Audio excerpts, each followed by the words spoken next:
Bonsoir à tous, voici les titres du journal. Reconstruction du terminal frigorifique de l'aéroport de Conakry. Le coût des travaux est estimé à près de 7 millions de dollars américains. La relance des activités culturelles en Guinée est au cœur des préoccupations. Les ballets africains et le ballet national Joliba ont reçu la visite du nouveau chef de département. Les temps forts de cette rencontre dans ce journal. Sport football, la rencontre à Escaloum fait le star de l'Abbé. Un match qui s'est soldé par une pagaille. Des supporters ont envahi le terrain après l'expulsion d'un joueur. C'est tout pour les titres. Dans quelques instants, les détails. Bonsoir et merci de votre fidélité à la télévision nationale. L'actualité, c'est l'agenda du président de la République. Le chef de l'État est à Lagos. Professeur Alpha Condé s'est entretenu avec la communauté guinéenne. Nombreux sont nos compatriotes vivant dans cette grande ville nigériane qui sont venus témoigner de leur soutien au chef de l'État, professeur Alpha Condé. Le compte-rendu de la rencontre avec Sanassi Keita.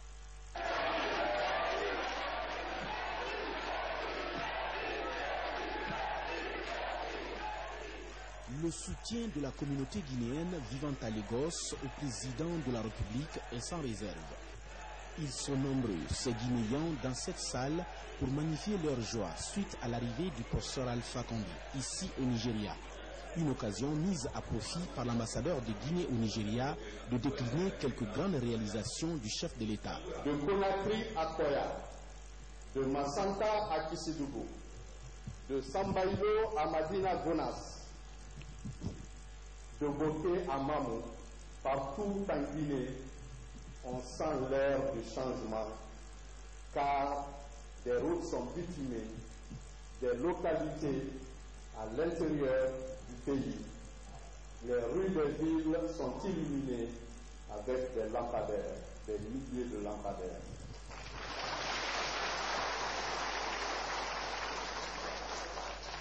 Il y a quelques jours, une autre promesse a été réalisée, celle de donner du courant électrique à notre pays.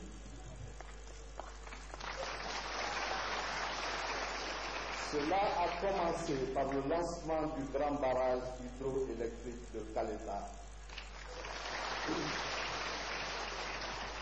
D'autres sont dans le pipeline de notre gouvernement. Il s'agit de Swapiti et Pomi. À cette communauté guinéenne de Lagos, le président de la République a dit toute sa volonté de faire en sorte que les relations d'amitié et de coopération soient davantage renforcées entre le Nigeria et la Guinée. C'est la Guinée qui était le principal partenaire en tant que pays francophone du Nigeria avant. Du temps de Sékou Touré, la Guinée avait des relations extrêmement importantes avec le Nigeria et même après. Mais cela s'est distendu. Donc nous voulons de nouveau établir des liens privilégiés entre le Nigeria et la Guinée. C'est ainsi hier, avec le gouverneur de Lagos, nous avons demandé qu'il y ait un jumelage entre Lagos et Conakry et aussi que nous renforcions des relations avec le Nigeria. Nous avons envisagé même d'organiser un forum des hommes d'affaires du Nigeria en Guinée comme nous l'avons fait avec le Maroc.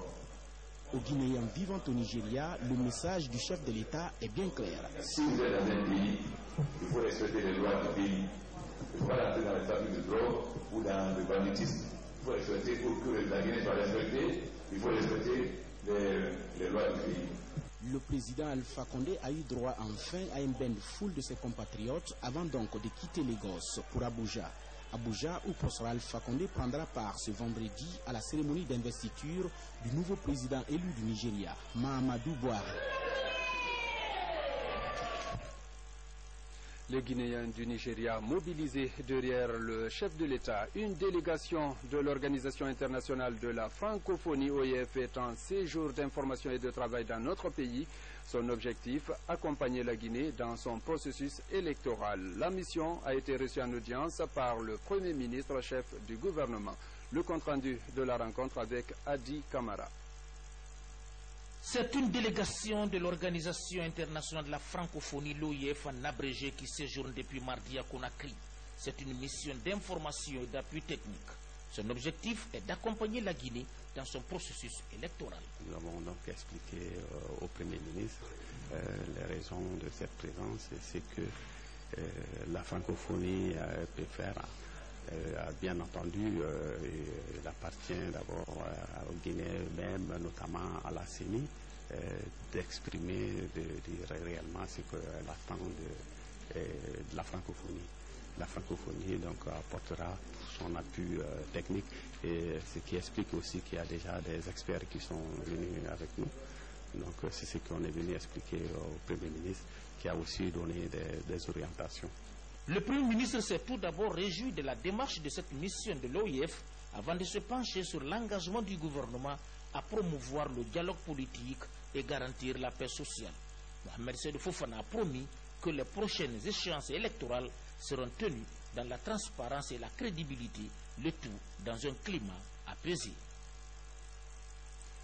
Du côté de l'aéroport de Conakry, lancement ce matin des travaux de reconstruction du terminal frigorifique, une infrastructure commerciale dont l'essentiel des installations et produits avait été détruite par un incendie. Le coût de réhabilitation est estimé à près de 7 millions de dollars américains. Reportage Falilou Diallo.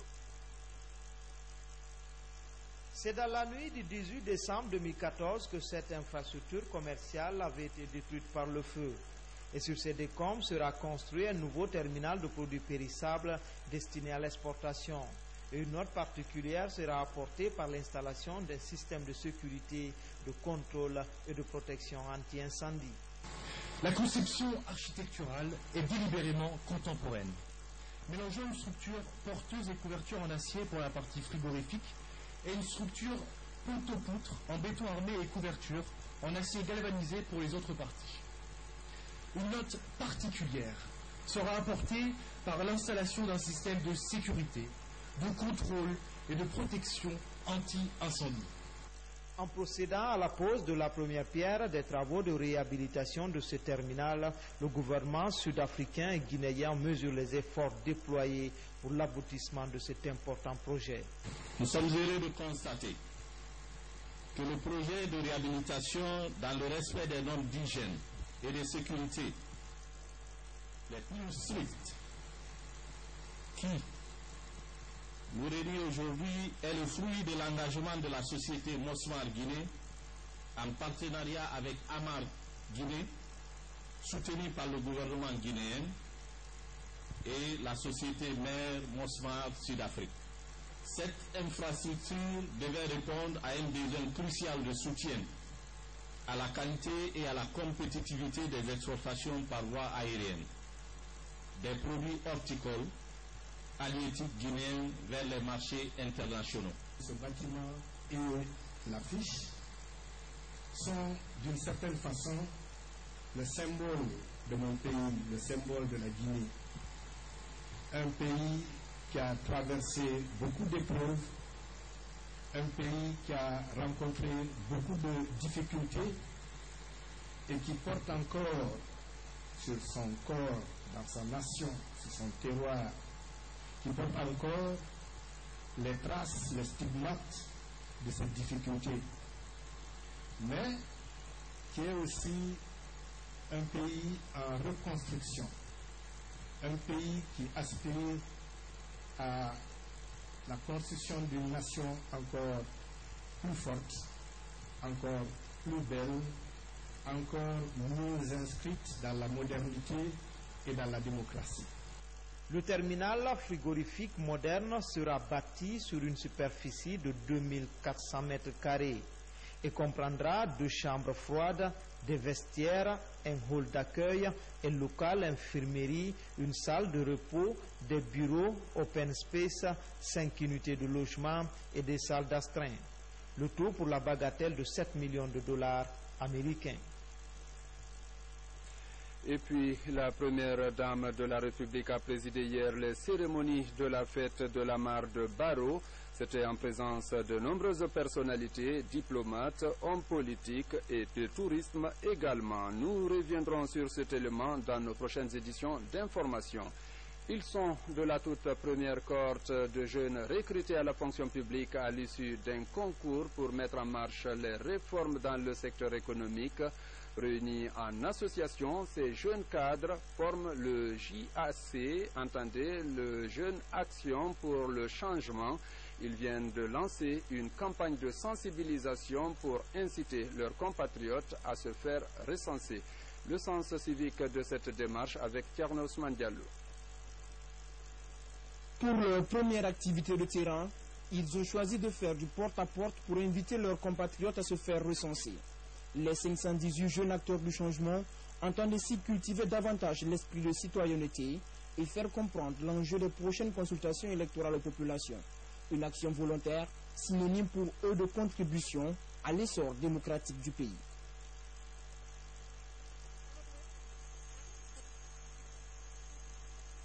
Nous avons utilisé les 518 dans leur entièreté afin d'aller sensibiliser les populations pour leur dire que c'était important de se recenser. C'est important parce que ça nous permet de voter, ça nous permet aussi d'avoir une carte d'identité, un passeport. Nous sortons dans les quartiers, nous sensibilisons porte à porte, nous passons dans les familles et nous leur demandons d'aller voir s'il y a des erreurs, les corriger et faire en sorte que le jour du scrutin, sans heurts, sans bavure, sans casse, que chacun aille voter. Dans leur mission, un véritable dialogue s'installe avec ceux qui le rencontrent dans les ménages. Les parents sont invités à encourager leurs enfants ayant atteint l'âge de 18 ans à se faire recenser afin de pouvoir participer au vote le jour du scrutin. Dans la plupart des concessions visitées, les messages liés au recensement n'avaient été perçus qu'à travers la radio ou la télévision. L'approche est une grande première qui permet aux citoyens, pour la plupart analphabètes, de poser directement leurs inquiétudes liées au recensement et comprendre l'importance de disposer d'une carte d'électeur en dehors du fait qu'elle servira lors du vote.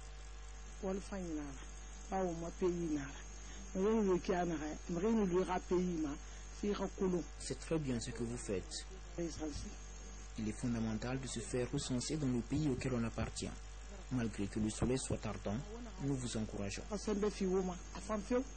Les opérations de recensement et de révision des listes électorales entamées le 24 avril dernier prendront fin le 8 juin prochain. D'ici là, le groupe des 518 jeunes acteurs du changement espère toucher un grand nombre de citoyens. JAC, les jeunes en action pour le changement. Au niveau de l'enseignement préuniversitaire et de l'alphabétisation, le ministre et les délégués scolaires de l'élémentaire ont passé en revue les problèmes essentiels du secteur en cette année spéciale. Objectif, trouver des solutions aux besoins qui s'imposent. Reportage Amadou Touré. Les délégués scolaires de l'enseignement élémentaire DSEE sont des responsables chargés de l'orientation de la politique de développement de l'enseignement primaire en Guinée. Leur rôle est fondamental dans la qualification de l'école guinéenne. C'est pourquoi, après les rencontres avec les directeurs préfectoraux et communaux de l'éducation, le chef du département de l'enseignement préuniversitaire et de l'alphabétisation s'intéresse à ces structures de base de l'école guinéenne. L'année avance et bientôt les examens de fin d'année. Alors il faut que les autorités s'enquérissent du niveau d'avancement des programmes. La tournée a permis au ministre Dr Ibrahima Kourouma de recenser les besoins urgents des enseignants ruraux du pays. Normalement, l'ensemble des DSE disposent de motos, d'engins roulants pour les permettre de faire correctement les inspections. Il y a certains DSE aujourd'hui qui ont des motos qui sont complètement gâtés. Parce que ça, c'est la première des choses que nous devons régler et j'ai pris l'engagement avec eux que cela soit réglé rapidement dès que je rentrerai parce que nous allons le présenter au gouvernement pour que des dispositions soient prises. Ensuite, il y a aussi le problème des enseignants communautaires, il faut le reconnaître. Il y a des enseignants communautaires. Je voudrais profiter de l'occasion pour remercier les communautés qui interviennent dans la prise en charge de certains enseignants. La rencontre a permis dans un premier temps de regrouper les délégués scolaires de l'enseignement élémentaire des inspections régionales de l'éducation de Farana, Kankan et Zérekori. Le ministre délégué à la Défense en tournée dans les garnisons, Maître Abdoul Kabele Kamara, vient de sillonner les 4 régions militaires du pays. Une tournée d'inspection pour évaluer le fonctionnement des différents services. Le point avec Louis-Auguste Leroy. La Guinée possède aujourd'hui l'armée qu'il lui faut pour la protéger, la grandir et la faire rayonner. Et le ministre délégué à la Défense nationale, à la tête d'une délégation de la haute hiérarchie militaire et de civile, est tout aise de sillonner les 4 régions militaires, de visiter les garnisons, de fréquenter les points d'appui et de porter la bonne parole, la parole vraie. D'un bout du pays à l'autre, de part en part, Maître Abdoul Kabele Kamara a présenté aux soldats guinéens les réalités, les efforts, les objectifs et les résultats déjà atteints. Cette visite, c'est pour remonter le moral de la troupe. Et je puis vous dire que vraiment, ils sont contents. Ils sont contents de vivre ces moments avec nous. Nous avons fait les postes les plus avancés le long de nos frontières. Et c'était la première fois qu'ils rencontraient une autorité, en tout cas gouvernementale, au niveau de ces postes de surveillance et de ces PA. Comment va l'armée guinéenne? Comment vit le soldat guinéen? Quel est son moral? Partout où nous sommes passés, le moral de la troupe est haut. C'est ce qu'il faut savoir. Et la disponibilité que les chefs ont pour cette troupe-là m'a beaucoup impressionné. Quant à la qualité, la discipline observée et sur le courage, surtout le travail. Le ministre délégué à la Défense nationale a relevé 2 défis majeurs. Le premier, c'est la réforme des forces de défense et de sécurité. Le deuxième défi, c'est la représentation constante du chef de l'État auprès des chefs et au sein des troupes militaires. À Dinguiraye, les populations sont déterminées à soutenir le chef de l'État.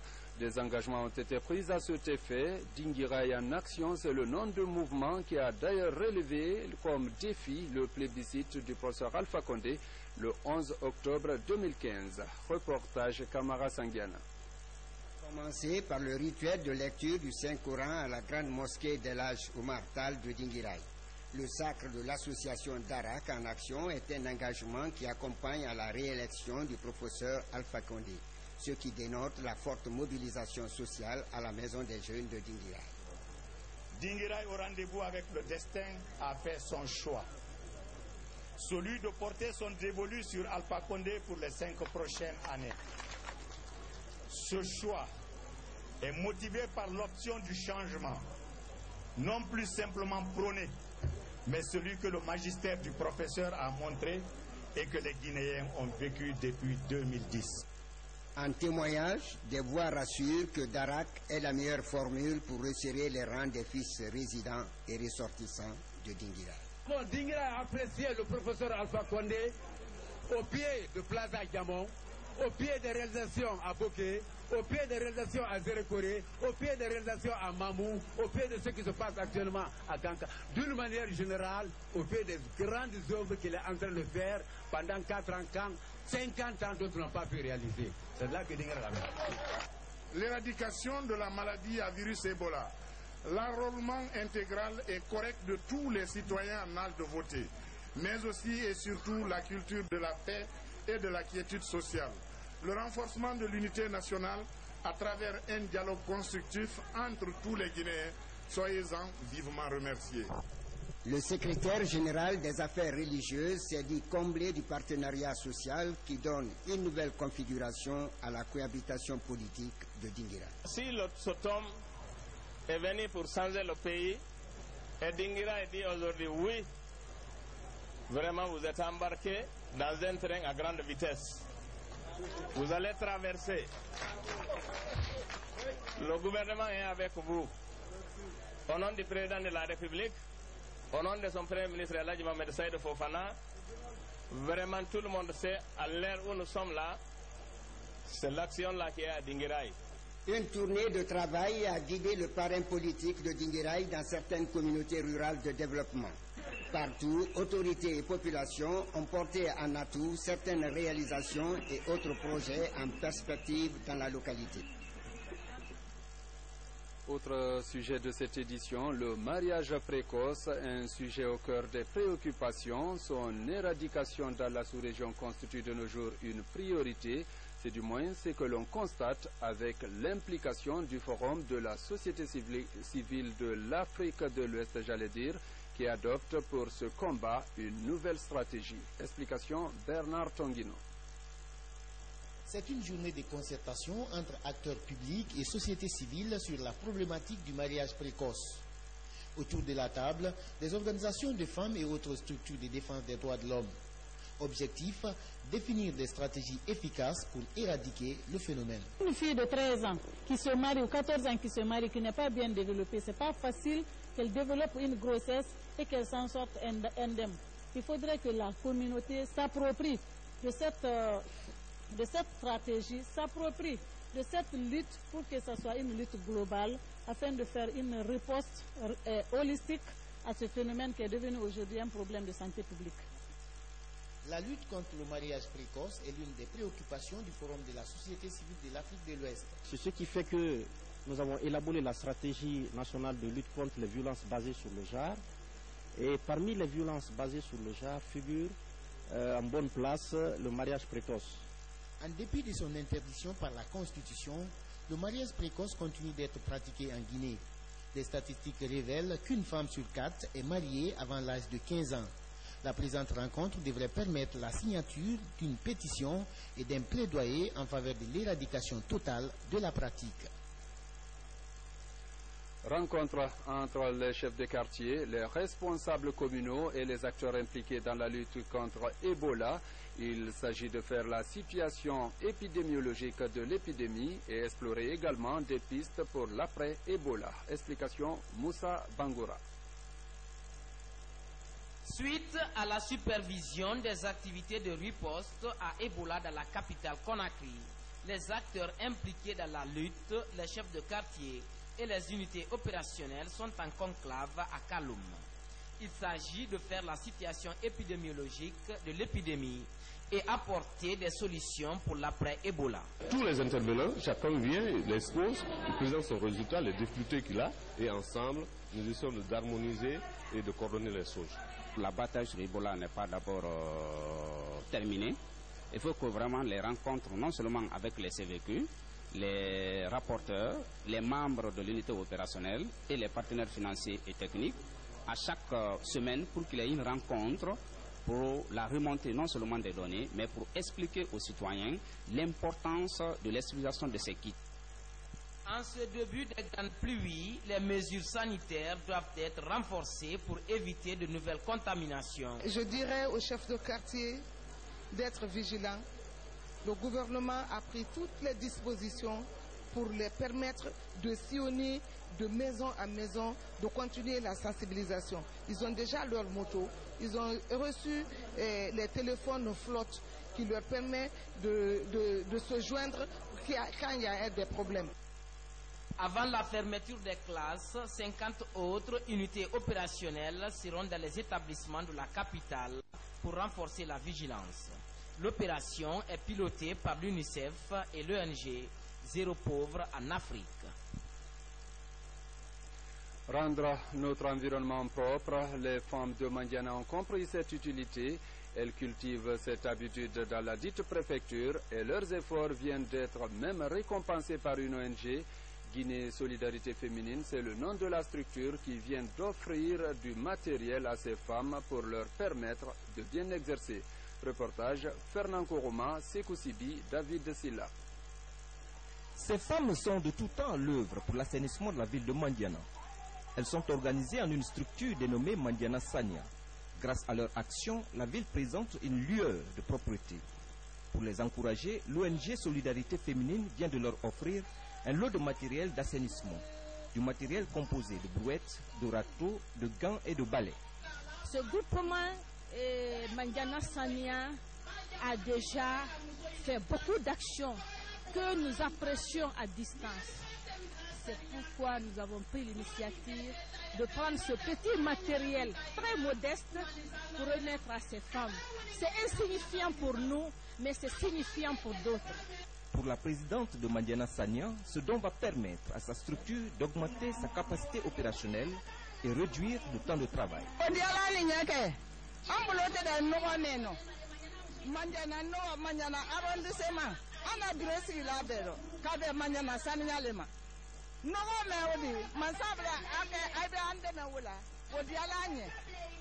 femmes de Mandiana Sania vont au-delà de l'assainissement.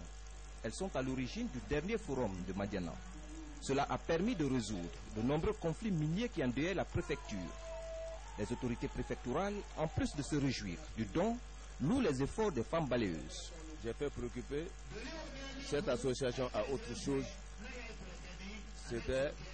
Ça c'est lié aux problèmes qui sont dans ma préfecture, c'est-à-dire les conflits récurrents que j'ai trouvés ici. Sénigna s'est préoccupé de cela pour m'aider à trouver la solution à ces problèmes-là.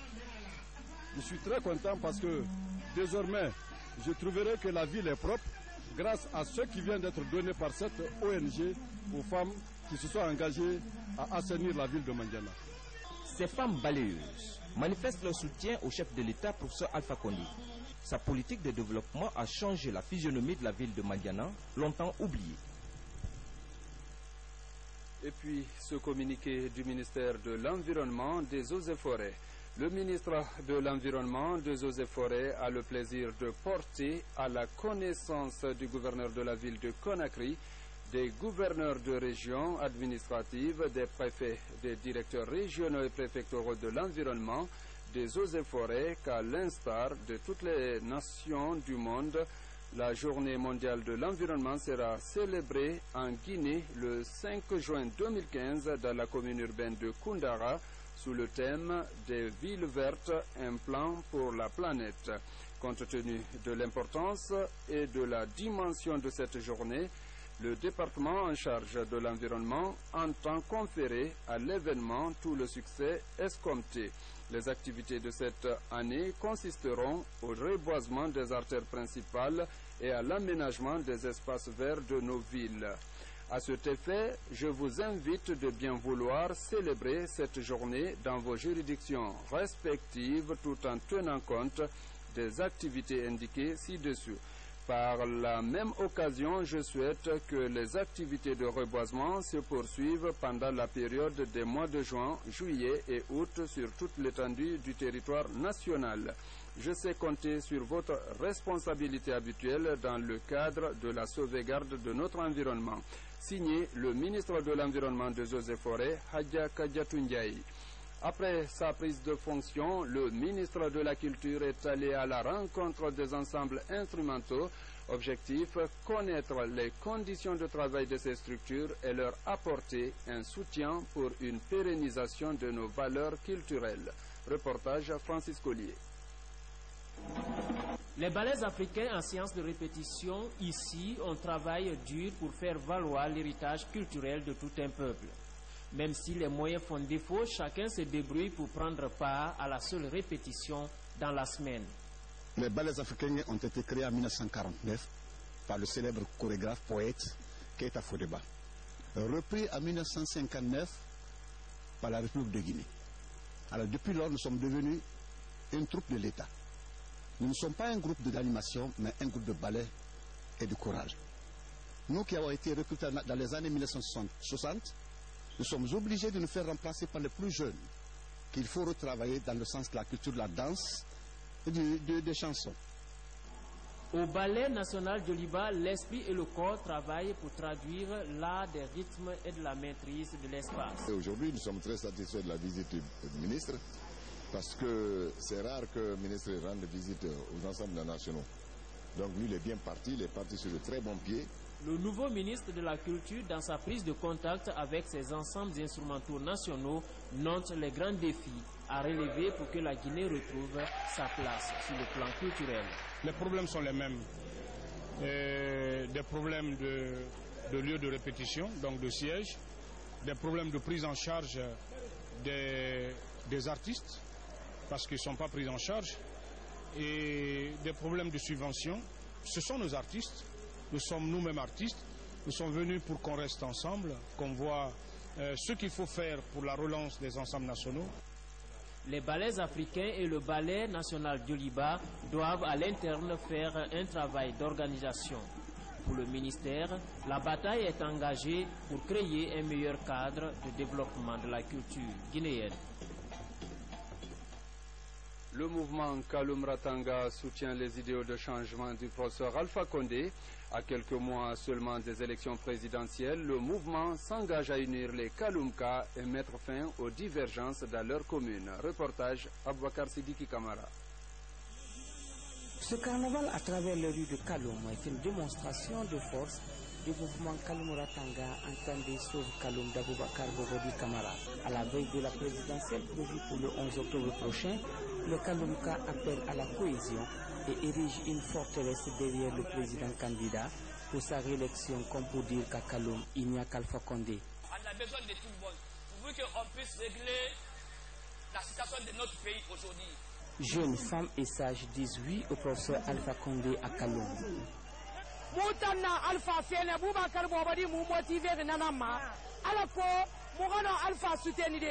Cette démonstration de force n'est nullement orientée selon les organisateurs, mais seulement il consiste à rassembler tous les fils de Kaloum pour la défense de leur commune. À Temesadou, préfecture de Guékédou, les populations réunies autour d'un tournoi de football ont exprimé leur volonté de soutenir la réélection du chef de l'État. Cette forte mobilisation était présidée par le ministre de la Communication, Aluseni Makanera Kake. Nabi Zakaria Bangoura a suivi pour nous cette cérémonie. Voici son compte rendu.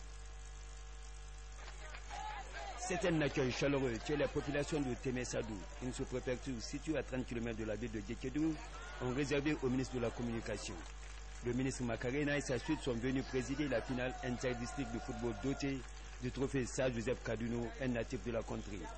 Ce tournoi vise à la promotion du football à la base, mais aussi à mobiliser toutes les populations de Temesadou autour d'un idéal, la réélection du professeur Alpha Condé à l'élection présidentielle prochaine.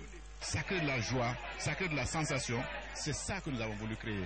Et pour que le président sache que la jeunesse de Temesadou est à sa disposition.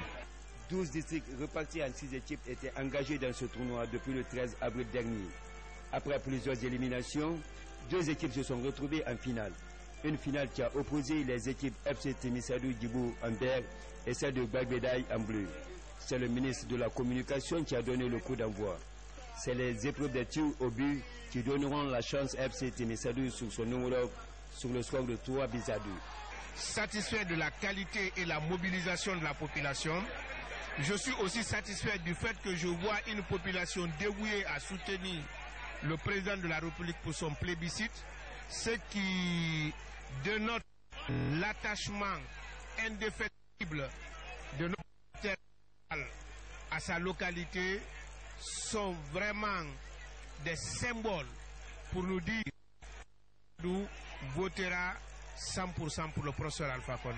L'équipe de Temesadou Djibou a raflé le trophée et les autres équipes qui ont participé au tournoi ont été récompensées par les organisateurs. A préciser que ce tournoi est initié par la sous-section du RPG Arc-en-Ciel de Temesadou Djibou. Comme annoncé dans les titres, la rencontre opposant l'AS Kaloum au Felostar de la baie n'est pas allée à terme. Mercredi au stade annexe du 28 septembre, les supporters kaloumistes ont envahi le terrain après l'expulsion de Kabongo Kasongo, une expulsion pour cumul de cartons jaunes. Retour sur ce match avec Kadiatou Traoré. Dans ce match en retard de la 14e journée, la tension est montée crescendo au fil des contestations des supporters kaloumistes qui désapprouvaient à chaque fois les décisions de l'arbitre. Tout a commencé à la 30e minute du jeu. Sur une belle passe, Thomas Camara glisse le ballon entre les lignes pour relancer un coéquipier en profondeur. L'arbitre assistant signale une position d'hors-jeu. La tribune jaune surchauffe et conteste vivement le référé assistant. La réponse est fatale pour le sous-marin jaune. Dans un moment de déconcentration, la défense kaloumiste se fait surprendre par Ali Chef Kourouma qui s'infiltre dans la surface de réparation avant de fixer Abdoulaye Kanté à la 33e minute. 1-0 pour le Felostar à la pause. Quelques minutes plus tard, Kabongo Kasongo écope d'un carton jaune après avoir malmené le ballon de la main dans la surface adverse. Comme si cela ne suffisait pas, à la 60e minute, le Congolais est puni pour une simulation que l'arbitre sanctionne d'un second carton jaune, synonyme d'expulsion. Et c'est la goutte d'eau qui fait déborder le vase, c'est les supporters de l'ASK. Ils jettent des pierres, cassent les chaises et investissent ensuite la surface du jeu pour interrompre le match. Joueurs et staff technique de l'ASK tentent de les calmer, mais en vain. Touché à la tête, le gardien de but de Felostar est resté longtemps à terre. Quant au trio arbitral, ils ont eu la vie sauve grâce à l'intervention des agents de force de l'ordre. Pour rappel, c'est la 3e scène de violence enregistrée cette saison, après Kindia et Sigiri. La Fédération guinéenne de football a donc du pain sur la planche, car toutes les oreilles sont tendues vers elle pour le verdict final. Avant de boucler ce journal, cette information de dernière minute, l'intendant adjoint de la 3e région militaire de Kankan, commandant Mohamed Salim Fofana, est décédé le mercredi 27 mai 2015 à l'hôpital régional de Kankan par suite de maladie. Le ministre de la Défense nationale ainsi que les forces de défense et de sécurité présentent leurs condoléances à la famille éplorée et informe que les funérailles auront lieu ce vendredi 29 mai 2015 au cimetière de Cameroun. Paix à l'âme de l'illustre disparu. Mesdames et messieurs, c'est la fin de cette édition. Merci de l'avoir suivi. Bonsoir.